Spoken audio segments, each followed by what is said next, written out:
పల్నాడు జిల్లా దాచేపల్లి నగర పంచాయతీ పరిధిలో గల సచివాలయం -3లోని వెల్ఫేర్ అసిస్టెంట్ లక్ష్మీప్రసాద్ గత 3 రోజుల క్రితం 1వ తేదీన వృద్ధులు వికలాంగులు వితంతువులకి పంపిణీ చేయవలసిన 11,12,500 రూపాయల పెన్షన్ డబ్బులతో పరారైన విషయానికి మనకు తెలిసిన విషయమే.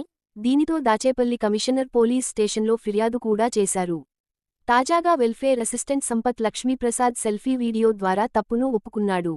ఆన్లైన్ బెట్టింగులు వేసి మోసపోయానని, 2 రోజులుగా తమ పిల్లలు ఏమీ తినలేదని వాపోయాడు. తనకు 1 నెల రోజులు గడువు ఇస్తే తన తల్లిదండ్రులను అడిగి తిరిగి నగదును చెల్లిస్తానని, మరల ఇటువంటి తప్పు పునరావృతం కాకుండా చూసుకుంటానని అంటున్న వెల్ఫేర్ అసిస్టెంట్ లక్ష్మీప్రసాద్ ఆత్మహత్య చేసుకోవడానికి సిద్ధపడ్డామని జిల్లా కలెక్టర్, దాచేపల్లి మున్సిపల్ కమిషనర్ ఒక్క అవకాశం ఇవ్వాలని ప్రాధేయపడుతున్న వెల్ఫేర్ అసిస్టెంట్ లక్ష్మీప్రసాద్.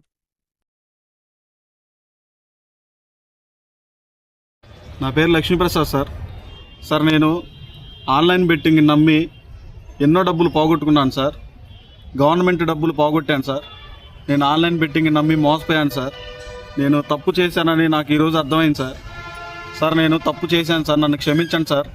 కమిషనర్ గారు నన్ను క్షమించండి సార్.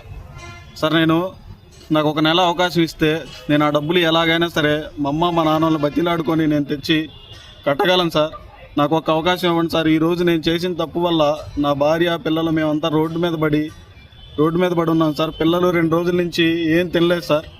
ఎన్నో ఇబ్బందులు పడుతున్నాం సార్. నాకు 1 నెల అవకాశం ఇప్పించండి సార్. నేను తప్పు తెలుసుకున్నాను సార్.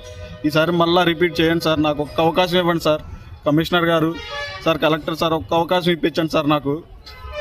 నేను 1 నెల నాకు సమయం ఇస్తే నేను ఆ డబ్బులు మొత్తం రిటర్న్ చేస్తాను సార్. రెండోసారి జరగదు సార్ ఈ తప్పు. నేను ఇప్పుడు చచ్చిపోదామని, సూసైడ్ చేసుకుందామని నా భార్య పిల్లలను డిసైడ్ అయ్యాను సార్. క్షమించండి సార్ మమ్మల్ని.